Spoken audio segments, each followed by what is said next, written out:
اللہ تعالیٰ نے فرمایا innallazین یحبون ان تشیع الفاحشہ، فرمایا بے شک جو لوگ یہ چاہتے ہیں کہ مسلمانوں میں بے حیائی کو پھیلا دیں، فحشاء کو عام کر دیں، بری باتوں کو لوگوں کے اندر پھیلا دیں۔ کن لوگوں میں؟ فی الذین آمنوا، وہ لوگ جو ایمان لے آئے، جو ایمان والوں کے اندر بے حیائی پھیلانا چاہتے ہیں۔ اور قرآن مجید کے الفاظ بڑے قابل غور ہیں۔ فرمایا ان الذین یحبون، بے شک وہ پسند کرتے ہیں، وہ چاہتے ہیں کہ ان تشیع الفاحشۃ فی الذین آمنوا، کہ بے حیائی پھیل جائے ان لوگوں میں جو ایمان لائے ہیں۔ تو مالک فرماتا ہے لہم عذاب علیم، ان لوگوں کے لیے دردناک عذاب ہے۔ اور ایسا نہیں ہے کہ یہ قیامت تک انتظار کریں گے پھر انہیں عذاب دیا جائے گا۔ یہ عذاب کہاں کہاں ملے گا؟ فی الدنیا والآخرہ، جو مسلمانوں میں بے حیائی پھیلانے کو پسند کرتے ہیں انہیں دنیا میں بھی عذاب ہوگا اور آخرت میں بھی عذاب ہوگا، اور عذاب بھی عذاب علیم، دردناک عذاب ہوگا۔ فرمایا واللہ یعلم وانتم لا تعلمون، اللہ جانتا ہے تم نہیں جانتے۔ حیا اور وزاداری کو قائم رکھنا، دیکھیں نا سب سے زیادہ بے نیاز تو اللہ ہے نا، لیکن اگر حضور فرمائے کہ رب بھی حیا فرماتا ہے، حضور سید عالم علیہ السلام فرماتے ہیں اللہ حیا فرماتا ہے کہ اس کا بندہ اس کے سامنے ہاتھ پھیلائے اور اللہ اس کے ہاتھوں کو خالی واپس کر دے۔ اللہ حیا فرماتا ہے، کیا معنی ہے کہ اللہ تبارک و تعالی لحاظ کرتا ہے اس بات کا کہ اس بندے کی امید نہ ٹوٹ جائے، رب کی بارگاہ سے جو اس کی توقع ہے وہ توقع نہ ختم ہو۔ معنی کیا ہوا؟ آپ وزادار رہیں، آپ کے مزاج میں رکھ رکھاؤ۔ بعض لوگ بعض اوقات ایسی بات بول دیتے ہیں، ایسی بات کر دیتے ہیں، اس طرح کی گفتگو سے سرزد ہوتی ہے کہ وہ محسوس ہوتا ہے کہ جو اس بندے کی شخصیت ہے نا، جو اس کی پرسنالٹی ہے، اس کے ساتھ وہ بات میچ نہیں ہوتی۔ تجھے تو بہت زیادہ خیال والا ہونا چاہیے، تیرے مزاج کے اندر تو بہت زیادہ وزاداری ہونی چاہیے۔ نبی پاک صلی اللہ تعالی علیہ وسلم نے فرمایا رب حیا کرتا ہے، اور ایک مقام پہ حضور نے فرمایا جب سفید داڑھی والا مسلمان قبر میں جاتا ہے تو اللہ فرشتوں سے فرماتا ہے اسے عذاب نہ دینا، مجھے حیا آتی ہے۔ لیکن اگلے لفظ جو حضور نے بیان فرمائے وہ سمجھنے والے ہیں۔ فرمایا رب کہتا ہے مجھے حیا آتی ہے، تو بندے کو بھی تو حیا کرنا چاہیے، اس کو بھی حیا کرنا چاہیے کہ کوئی تو موقع ایسا ہو جب میں کوتاہیوں سے بچوں۔ اب اگر میری عمر کے تقاضے بڑھ گئے ہیں تو میرے حلم کے تقاضے بھی بڑھ گئے، میری وزاداری کے۔ حضرت حافظ سعدی رحمۃ اللہ علیہ نے ایک مقام پہ فرمایا کرنے لگے میں نے 20-22 سال کے بوڑھے بھی دیکھے اور میں نے 80-90 سال کے نوجوان بھی دیکھے۔ حضور یہ کیا بات ہوئی؟ فرمانے لگے عمریں بڑی زیادہ ہو گئی ہیں لیکن اپنے مزاج کے لحاظ سے وزادار بچپنا ہے تمہیں، ابھی بھی عادات ایسی ہیں کہ جن میں غور کرنے کی ضرورت ہے۔ اور فرماتے کچھ لوگ ایسے ہیں کہ عمریں تھوڑی ہیں لیکن انہوں نے اپنے آپ کو سمیٹ لیا ہے، بعض چیزوں پر اپنے اوپر پابندی کر لی ہے، بعض چیزوں کا لحاظ کرتے ہیں، کچھ معاملات سے بڑی ہمت کر کے بچتے ہیں۔ پھر انہوں نے نتیجہ نکالا، کہنے لگے میں اس نتیجے پہ پہنچا ہوں کہ بزرگی عمر کے ساتھ نہیں ہوتی، علم اور حلم کے ساتھ ہوتی، علم اور حلم کے ساتھ بزرگی کا تعلق۔ تو اپنی آنے والی نسل کو وزادار کیا جائے، اس کے اندر حیا پیدا کی جائے، انہیں اس بات کا لحاظ دیا جائے کہ آپ مذاق کریں لیکن اس کی بھی تو ہاتھ دھونا۔ آپ یقین کریں بعض لوگ دادا کے ساتھ شغل کر رہے ہوتے ہیں، اپنے دادا کے ساتھ اس کا مذاق بنا رہے، اپنے والدین کے بارے میں باتیں کر کے وہ ہنس رہے ہوتے ہیں، اور کئی دفعہ والدین سپورٹ کر رہے ہوتے ہیں، کہتے ہیں یہ بڑا اس کا مذاق والا مزاج ہے، مجھے بھی معاف نہیں کرتا۔ تو آپ اسے کیا بنا رہے ہیں؟ جب یہاں بھی اس کا پردہ قائم نہیں ہے تو پھر اس کا پردہ کہاں قائم ہوگا؟ اس کی طبیعت کے اندر ٹھہراؤ ہونا چاہیے۔ وہ لوگ تو وہاں بھی وزادار تھے جہاں بات کرنے کی ضرورت ہے۔ نبی پاک علیہ السلام نے صحابہ سے پوچھا کہ وہ کون سا درخت ہے جس کی مثال مومن کی طرح ہے؟ تو حضرت عبداللہ ابن عمر فرماتے ہیں مجھے سوال کا جواب آتا تھا کہ وہ کھجور کا درخت ہے،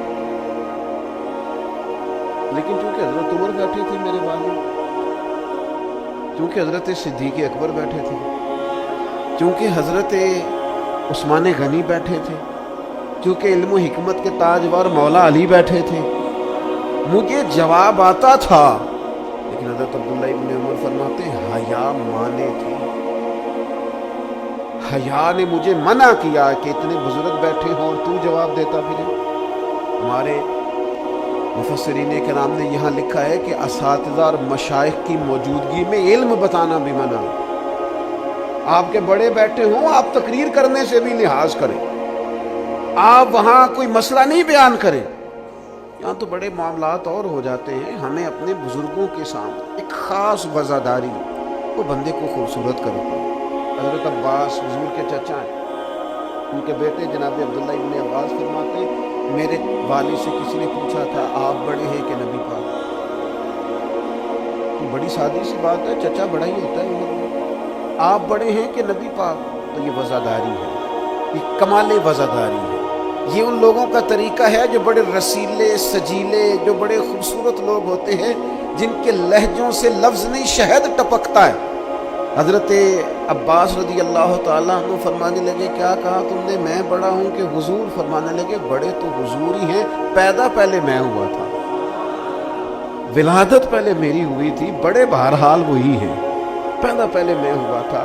یہ جو وزاداریاں ہیں، یہ جو خوبصورتیاں ہیں، یہ جو آپ کے مزاج کے اندر خوبصورتی ہے، یہ جو لہجے کے اندر حسن ہے، یہ ایک بڑا ضروری کام ہے۔ بہت سارے لوگ دینی لوگوں سے مسئلہ پوچھنے آتے ہیں، لیکن ان میں 60% لوگ وہ ہوتے ہیں جو مسئلہ پوچھنے نہیں آتے، مفتی صاحب کو مسئلہ بتانے آتے ہیں۔ میری طرح کا بندہ تو چونکہ جلدی قائل ہو جاتا ہے، وقت تھوڑا ہوتا ہے تو بہت سارا ٹائم نہیں دے پاتے، تو میں کہتا ہوں کہ آپ کے خیال میں جو مجھے کہنا چاہیے وہ آپ مجھے بتا دیں، میں آپ کو کہہ دیتا ہوں، کیونکہ آپ جو چاہ رہے ہیں وہ تو ہے آپ کی مرضی کا فتویٰ، تو مجھے آپ بتا دیں بھلا اس سوال کا جواب کیا ہونا چاہیے، میں آپ کو بتا دیتا ہوں۔ لیکن اگر آپ مجھ سے پوچھنے آئے ہیں تو پھر آپ حوصلہ کریں، پھر دین جو بات کہتا ہے وہ مجھے بیان کرنے دیں، پھر مرضی کا فتویٰ حاصل نہ کریں، پھر ذرا رکیں۔ اور یہی حالت بہت سارے اللہ ماشاء اللہ شاگردوں کی ہوتی ہے، ان کا خیال ہوتا ہے استاد میری مرضی کے حساب سے تعلیم دے، مریدین کا خیال ہوتا ہے کہ شیخ اس طرح کر کے چلے، تو بھئی تیری شرطوں پہ ہی کرنا ہے، اگر تجھ کو قبول تو یہ سہولت تو مجھے سارا جہاں دیتا ہے، اگر تیری شرطوں پہ تو نے آنا ہے کہ میرے پاس یہ ٹائم ہے تو اس ٹائم آؤں گا، تو میں اس وقت پسند کرتا ہوں تو میں اس وقت آؤں گا، تو آپ اگر یہ کہیں گے تو پھر میں یہ تیری شرطوں پہ ہی کرنا ہے، اگر تجھ کو قبول، یہ سہولت تو مجھے سارا جہاں دیتا ہے۔ تو ٹھیک ہے، اگر ہم نے کچھ دو کی پالیسی پہ تعلق بنانا ہے تو پھر استادی شاگردی تو نہ ہوگی، پھر تو ٹھیک ہو گیا، پھر یارانے کریں گے، دوستیاں کریں گے، اس طرح کے لوگ تو ڈھیروں مل جاتے ہیں۔ اپنی زندگی کے اندر وزاداری، خوبصورتی، ٹھہراؤ، لہجے کے اندر حسن، مزاج کے اندر ایک کمال۔ حضرت امام مالک رحمۃ اللہ علیہ کو کسی بات پر امام اعظم نے بڑا ڈانٹ دیا، شاگرد تھے، بڑا ڈانٹ دیا، سخت ڈانٹا، اور اس کے بعد بھی وقفے سے کبھی کوئی ایسی بات ہوتی تو امام صاحب کہتے ہیں میری طبیعت سے وہ غصہ نہ جاتا کہ یار اس نے ایسا کیوں کیا۔ کچھ عرصے کے بعد جا کے وہ بات کھلی کہ جس بات پر امام ابو مالک کو ڈانٹا ہے ان کی تو غلطی نہیں تھی، دوسرے کلاس فیلو کو انہوں نے تو یہ بات کہی نہیں تو کسی اور نے کہی تھی، اور نام ان کا لگ گیا۔ بچے کر دیتے ہیں نا شرارت، کسی نے کی، نام کسی، امام حنیفہ رحمۃ اللہ علیہ امام مالک سے کہنے لگے بیٹا تم نے بتایا کیوں کہ یہ ڈانٹ کھائی ہے؟ حضرت امام مالک نے سر جھکایا، کہنے لگے حضور لوگوں کے جسموں پر لوگوں کا احسان ہوتا ہے، میری تو سانسوں پر بھی تیرا احسان ہے، میری سانسیں بھی تیری محفوظ ہیں۔ یہ جو لوگ مالک کو جانتے ہیں یہ اس نسبت سے جانتے ہیں کہ یہ ابو حنیفہ کی گلی میں آتا جاتا ہے، سونیا زندگی میں جتنا نام اور عروج پایا تیرے صدقے پایا، 4 جھڑکیاں نہ سہ سکتا تیرے نام پر، میں نے پسند نہیں کیا۔ اور پھر آپ نے پوچھا بھی تو نہیں نا کہ بتاؤ، آپ نے کہا ڈانٹ کھانی ہے تو دکھ قبول محمد بخشا بس راضی رہن پیارے، کوئی حرج نہیں، آپ نے کہا ڈانٹ کھانی ہے تو کھا لیتی، تمہیں حرج میں نہیں کون سی بات؟ یہ خاص وزاداری، یہ خاص خوبصورتی۔ میں آپ سے عرض کروں، ہمارے گھروں میں جو بڑے بوڑھے ہوتے ہیں نا، وہ جب پڑھی لکھی بہو لے کے آتے ہیں نا، تو اس کا مطلب یہ تھوڑی ہوتا ہے وہ بیچارے ہانپتے کامتے رہیں گے، ڈرتے رہیں گے کہ جناب بہو بڑی پڑھی لکھی ہے یا داماد بہت پڑھا لکھا ہے تو کوئی ایسی بات نہ ہو جائے کہ وہ کہے ہو ہمارے کو تو پتہ نہیں۔ پڑھا لکھا وہ بندہ ہوتا ہے جو دوسروں کے مزاج کی رعایت کرے، جو تھوڑا سا سمجھے کہ میری اس چیز کی وجہ سے کوئی شخص کسی کمزوری کا شکار تو نہیں ہو رہا۔ اگر آپ نے تربیت کی ہے تو پھر تربیت کا معنی تو یہ ہونا چاہیے کہ اسے ادب بھی کرنا ہے، پیار بھی کرنا ہے، گھر کے بزرگوں کے حق میں اس کے رویے میں نرمی بھی آئے۔ اور اگر آپ نے تربیت یہ کی ہے کہ ہم چما دیگرے نیز، تمہاری طرح کا دوسرا کوئی نہیں، تو پھر یاد رکھو اگر تمہاری طرح کا دوسرا کوئی نہیں نا، تو پھر تمہیں بھی کوئی ماننے کو تیار نہیں ہے۔ پھر جعلی روب اور ہوتا ہے اور دلوں میں محبت اور ہوتی ہے، پھر ان چیزوں میں فرق ہوتا ہے۔ اگر آپ تعلیم یافتہ ہیں تو آپ دوسروں کے مزاج کی رعایت کریں۔ آپ کو پھر حضرت مولا علی شیر خدا رضی اللہ تعالیٰ عنہ سے کسی آپ نے فرمایا ایک مقام پہ فرمایا ہر چیز کی زکوٰۃ ہوتی ہے، عقل کی زکوٰۃ پتہ کیا ہے؟ حضور کیا فرمایا؟ عقل کی زکوٰۃ جاہلوں کے ساتھ گزارا کرے گا، تیری عقل کی زکوٰۃ نکلے گی، تجھے پتہ چلے گا کہ تو کس طرح گزارا کرتا ہے۔ اور اگر تو جاہل سے گزارے نہیں کر سکتا تو پھر اس کا مطلب یہ ہے کہ تو نے علم کو سمجھا۔ عزیز دوست، آپ غور فرمائیں اور اس پر آپ توجہ رکھیں گے کہ وزاداری، لفظوں کا چناؤ۔ قرآن مجید نے کہا یا ایھا الذین آمنوا لا تقولوا راعینا وقولوا انظرنا۔ اے ایمان والو، تم نے جب میرے محبوب سے بات کر لیا تو راعینا نہیں کہنا، انظرنا کہنا۔ یہ نہیں کہنا حضور سمجھ نہیں آئی رعایت کر دے، یہ کہنا یا رسول اللہ ایک نظر کرم کر دے، ذرا بات دوبارہ سمجھا دے۔ آپ اچھے جملے تلاش کے وزاداری کے ساتھ، ایک خاص حیا کے ساتھ۔ حضرت مولا علی شیر خدا فرماتے ہیں حضور سے مسئلہ پوچھنا تھا۔ مسئلہ پوچھنا بڑا ضروری کام ہے، اگر آپ مسئلہ دریافت نہیں کرتے تو بڑا عرصہ تک ماحول اس طرح کا رہ جاتا ہے کہ جس سے آپ جہالت میں ہی وہ کام کرتے رہتے ہیں۔ مسئلہ پوچھیں گے تو بات بہتر ہوگی، آپ بات پوچھ لیں گے، بات کلیئر ہو جائے گی، آپ پھر صاف ستھرے معاملے کے ساتھ عمل کر سکیں گے۔ تو حضرت مولا علی کہتے ہیں حضور سے مسئلہ پوچھنا تھا۔ اب سوال کرنا بڑا ضروری ہے، خود حدیث پاک میں موجود ہے سوال کرنا آدھا علم ہے، لیکن حضرت علی کہتے ہیں نبی کریم سے مسئلہ پوچھنا تھا، میں نے مہینوں انتظار کیا، ہفتوں انتظار کرتا میں۔ میرا خیال تھا کہ میں سوال کی تکلیف بھی نہ دوں، کوئی اور آ جائے آ کے حضور سے مسئلہ پوچھ لے۔ حیا مانی تھی، میں داماد ہوں حضور کا رشتے میں۔ کچھ ایسی باتیں ہیں جو حیا کے مانند میں سوال نہ کرتا، میرا دل ہوتا کوئی اور پوچھ لے، وہ پوچھے گا حضور بتائیں گے، ساتھ میرا مسئلہ بھی حل ہو جائے گا۔ لیکن جہاں لوگ بے باکی کو اور بے حیائی کو کہتے ہیں جی ہو میں پرواہ نہیں کرتا، تو یہ تو بھئی آپ نہیں پرواہ کرتے تو آپ کی مرضی ہے۔ اور ہمارے زمانے میں ویسے بھی جو زیادہ بدتمیز ہوتا ہے اس کا عروج بھی زیادہ ہوتا ہے، بدتمیزوں سے لوگ ڈرتے ہیں۔ بدتمیز جو لوگ اس سے ڈرتے ہیں، کہتے ہیں کوئی ایسی بدتمیزی کر دے گا کہ بعد میں دقت ہوگی۔ شریف آدمی اس سے جھجک رہا ہوتا ہے، وہ سمجھ رہا ہوتا ہے میں بڑی شے ہوں، تو کچھ بھی نہیں ہے بھائی، تو بدتمیز ہے۔ اور کچھ لوگ گاند سے اس لیے بچتے ہیں کہ اس میں روڑا پھینکا تو چھینٹے پڑیں گے، پھر کپڑے بدلنے پڑیں گے، نہانا پڑے گا، اس لیے لوگ بچ کے گزرتے ہیں۔ تیرا خیال ہے کہ تجھ سے بڑا لوگ ڈرتے ہیں؟ تو اپنی زندگی میں وزاداری، شرم و حیا۔ اب دیکھیے سیدہ عائشہ صدیقہ رضی اللہ تعالیٰ عنہ ارشاد فرماتی ہیں نبی پاک علیہ السلام عرب کی کنواری لڑکیوں سے بھی زیادہ حیا والے تھے، شرمیلے تھے۔ حضور علیہ السلام فٹافٹ بے باک ہو کر کسی سے کوئی بات نہ کرتے۔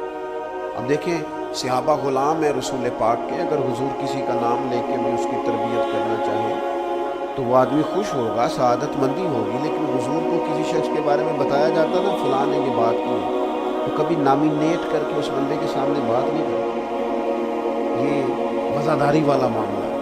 تو محبوب کیا فرماتے، حضور فرماتے لوگوں کو کیا ہو گیا ہے، اب انہوں نے اس طرح کرنا شروع کر دیا۔ وہ ایک کی بات ہوتی سب کو سمجھ آ جائے اور اس کے بھی سال لگتے اصلاح ہو جائے. اپنی مزاج سے اپنی وزاداری کو ختم نہیں کریں, اپنے لہجے کو ختم نہ کریں. میں مذہبی اسٹیجوں پہ دیکھتا ہوں وہ بڑی تکلیف ہوتی ہے. وہ فلانی چیز نہ مانے وہ حلالی نہیں, وہ فلانی بات کا جواب نہ دے بات کا نہیں. یہ آپ کا اسٹائل ہے؟ یہ دیندار لوگ اس طرح بات کرتے ہیں؟ یہ آپ ڈگریاں جاری کر رہے ہیں؟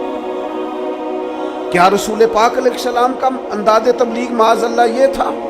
میں کیا کروں, صرف میں دینی لوگوں کی بات نہیں کر رہا. جو آدمی گندے لطیفے سناتا ہے نا اسٹیج پہ بیٹھ کے, اس کی آپ فین فالوئنگ دیکھیں کتنی زیادہ. اسٹیٹس کیا ہے؟ گند بولتا ہے, لطیفے سناتا ہے, اور اس کو سننے والوں کی تعداد کیا ہو رہی ہے, دنیا ٹوٹ کے پڑ گئی. یہ ہمارے معاشرے کے مجموعی مزاج کی عکاسی کرتی ہے کہ وزاداری کس حد تک ختم ہو گئی. اپنے انداز میں, اپنے لب و لہجے میں خاص شرم و حیا, خاص خوبصورتی. ہمارے جو دیہاتی گھر ہوتے تھے ان کے اندر بڑی وزاداری ہوتی تھی, ان کے اندر بڑا خیال رکھا جاتا, چیزوں کو بڑا سمجھا جاتا. یہاں آپ حالت دیکھ لو, شادی بیٹی کی ہو یا بیٹے کی ہو, سارا خاندان بیوٹی پارلر میں بیٹھا ہوتا ہے. کوئی وزاداری نہیں رہی, کوئی وہ معاملہ ہی نہیں رہا جس میں حسن ہوتا تھا, خوبصورتی ہوتی تھی. رسول پاک صلی اللہ تعالی علیہ وسلم نے فرمایا حیا خیر ہی خیر ہے, حیا سراپا خیر ہے. تیرا جھکا جھکا لہجہ, تیرے جھجکتے لفظ, تیری ٹھہری ٹھہری باتیں, تیرا ذرا سمٹ کر چلنا, سمٹ کر بات کرنا, تیرے لہجوں کا ٹھہراؤ, گویا یہ وہ ٹھنڈی ہوا ہے جو چلے گی تو صحیح پر کسی کو فائدہ دے گی, نقصان نہیں دے گی. لیکن اگر تیرا خیال طوفان بننے کا ہے, پھر ایسا نہ ہو کہ درخت بھی ٹوٹے, رستے بھی بند ہوں, عمارتیں بھی گریں. حضور نے فرمایا حیا خیر ہی خیر ہے, حیا جہاں آتی ہے خیر لاتی. نبی پاک صلی اللہ تعالی علیہ وآلہ وسلم ایک جگہ سے گزرے, یہ بخاری میں موجود ہے. تو ایک شخص اپنے بھائی کو سمجھا رہا تھا, اسے کہہ رہا تھا یار تو بڑا ہی شرمیلا ہے, اس طرح بھی کوئی کام ہوتا ہے؟ تیری شرم و حیا کی وجہ سے بڑے مسائل بنتے. بھائی بھائی کو ڈانٹ رہا تھا کہ تو اس قدر زیادہ جھجکتا ہے, شرمیلا ہے کہ بڑے ہمارے مسائل خراب ہو گئے تیری جھجک کی وجہ سے. حضور قریب سے گزرے تو یہ میرے کریم کا انداز دیکھیے. حضور فرمانے لگے اسے کچھ نہ کہہ, اسے چھوڑ دے, اس لیے کہ حیات و ایمان کا حصہ ہے, حیات و ایمان کا حصہ ہے. اور ایک حدیث میں حضور نے فرمایا 70 سے زیادہ شاخیں ہیں ایمان کی, اور حیا بھی ایمان کا حصہ ہے. آپ وزادار رہیں, آپ میں خوبصورتی رہے, آپ تھوڑا سا انتظار میں رہیں, آپ تھوڑا سا رکیں, آپ کوئی اپنے مزاج کے اندر کوئی ایسا چھچورا پن پیدا نہیں کریں جس سے آپ کی طبیعت, آپ کا لہجہ, آپ کا انداز, آپ یقین کریں سنجیدہ لوگ تو حجروں میں چلے گئے. شیخ بہت بزرگ تھے, عالم بھی تھے, تو کچھ سیاسی سوجھ بوجھ اچھی رکھتے تھے. میری ان سے ملاقات ہوئی تو میں نے ان سے کہا کہ صاحب آپ کو تو بڑا اچھا سیاستدان سمجھا جاتا تھا, تو کیا ہوا آپ چھوڑ گئے؟ کہنے لگے موجودہ سیاست سے وزاداری رخصت ہو گئی, لہذا ہم نے بھی ارادہ کیا ہے کہ اب یہ دامن بچانے والا کام ہے, لہذا قبل از وقت بھرا میلہ چھوڑ دینے کا ارادہ کیا ہے. اب یہ ماحول ہمارے والا نہیں, دامن بچانے کا ارادہ کیا ہے کہ اس میں وزاداری نہیں. میرے عزیز کبھی بھی اپنے مزاج سے, اپنے مرتبے سے, اپنے وقار سے نیچے اتر کر کبھی کوئی بات نہ کریں, کبھی کوئی کاروبار نہ کریں, کبھی کوئی لین دین نہ کریں. آپ اپنی وزاداری, اپنا حسن, اپنے ایمان اور تقوی کے ثمرات کی حفاظت کریں, کسی جگہ کوئی کمزوری نہیں دکھائیں. آپ اس خوبصورتی کا شکار رہیں جو اسلام نے عطا کی, اور اسے اپنے دامن میں بہت بڑی نعمت سمجھ کے سما کے رکھیں, کوئی کمزوری نہ دکھائیں. تھوڑی سی مشکل ہوتی ہے جب انسان زمانے کے ساتھ مل کے نہیں چلتا, تو مشکلات آتی ہیں تھوڑی بہت. جب دور کے مطابق فیشن نہیں کرتا تو ظاہر ہے اسے لوگ پینڈو بھی کہتے ہیں, اسے جاہل بھی کہتے ہیں, اسے یہ بھی کہتے ہیں کہ اسے شعور کو. یہ تانے تھوڑے بہت سننے پڑتے, لیکن آپ کی وزاداری, آپ کے وقار میں, آپ کے لہجے میں کسی قسم کی کوئی کمزوری نہیں آنی چاہیے. آپ ایک نمونہ ہیں۔ یہ مت سمجھیے گا کہ لوگ صرف آپ کی تقریر سے تاثر لیتے ہیں، آپ کا نمونہ عمل آپ کے گھر سے لے کر دوستوں کی محفل تک وہ شمار کیا جاتا ہے۔